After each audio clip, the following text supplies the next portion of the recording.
மழை காற்று சுழன்றாடிய ஒரு இரவு.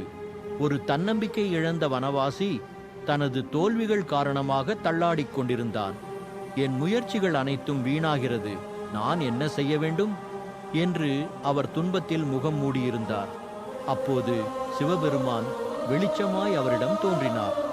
உன் பாதை கனித்தராமல் இருக்கலாம், ஆனால் உன் முயற்சியை நீயே விட்டுவிட்டால் வெற்றியின் வாயில் அடையும் முன்பு நீ தோற்கிறாய் என்றார்.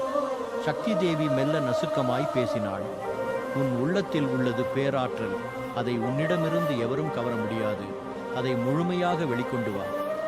வனவாசி மனதில் தீயாக கூர்ந்து கொள்கை கொண்டான்.